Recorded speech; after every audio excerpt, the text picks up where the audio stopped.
Okay, so I have officially come off my 40-day fast. So let's talk about it. Let's talk about it. Would I recommend doing it again? Would I do it again? Yeah, I would. So, I got asked a lot while I was on it, why are you doing it, Janine? Why? Why the hell would you give up all that stuff for 40 days? Why not? My question is, why not? We consume so much junk, at least I have, on a day-to-day for many years. And every year, I do some sort of cleanse, whether it is fasting, whether it is a parasite cleanse, whatever it is. And so I was prompted, actually, to do a 21-day Daniel fast.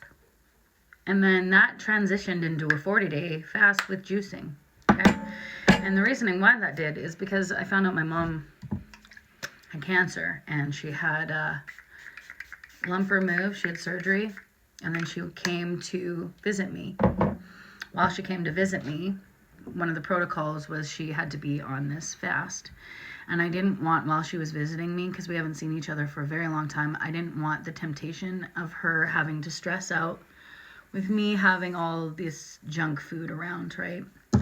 So I decided to continue on my fast and transition into a juice cleanse in order to do it with her. Because why not? It's supportive, and when you're going through that kind of diagnosis and it's life dependent, having any kind of support is important. And when you love somebody, you support them.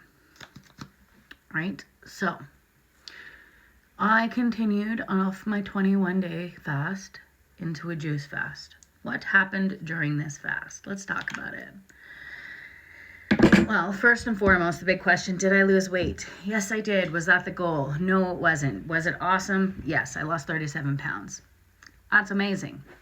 Was it that the reasoning? No, it was definitely just for health and to give my body a break from the processed foods that we endure all the time, right? And just these foods, we like them. They're tasty. Are they good for us? No. Do we care? No. We still do it anyways. So for me, it was just giving my body a break. And from that, I ended up purging a lot. You're going to notice that your skin is going to purge. You're going to get rashes. You're going to feel aches and pains in places that you weren't expecting. So prepare for that, okay? There was moments where I had clear cognitive thinking, very clear vision, like everything was really, really good. For the most part of my fast, that was how it was, okay? But there was days where I was super tired. I didn't have energy. All I did was want to sleep, and I took that time. It was usually on days when I wasn't working, thankfully. But yeah, so I took the time and I rested. You got to listen to your body when you're going through that stuff, guys.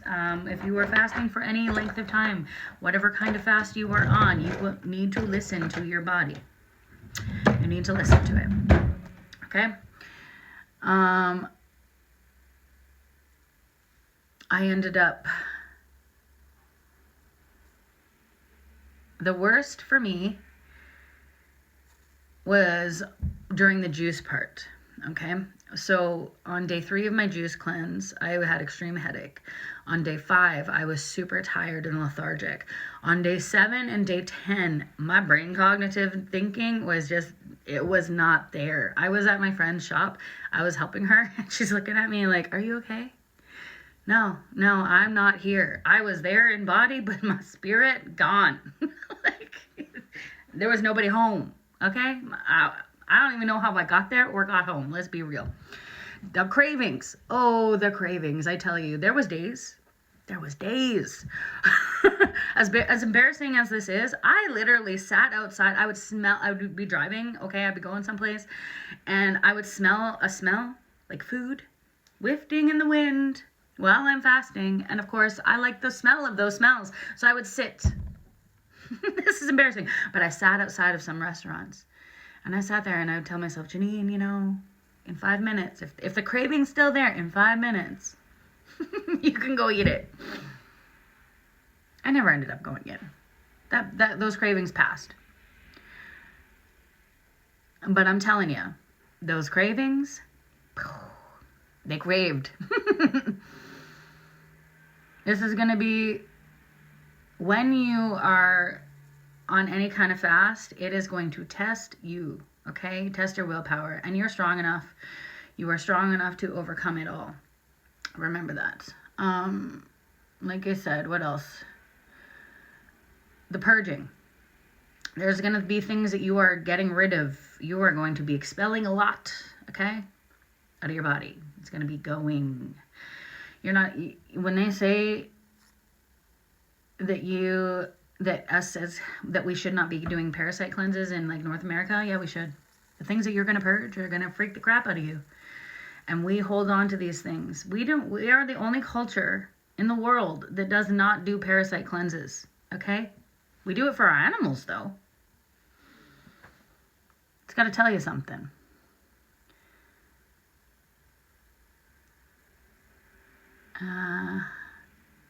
What else? Yeah, that's pretty much it. Like, if you guys have more questions, would I do it again? 100%. I would do it again. Am I going to do it again? Yeah, I don't know when. But was it worth it? Yes, it was definitely worth it. I felt amazing, except for a few days. When doing it though, if you are going on a long fast, make sure to transition. Do not just jump into fasting. I've done that in the past. You're going to get sick. You're going to feel like crap. You're going to feel like death. You're going to be in your bed. Okay, you're going to have major headaches.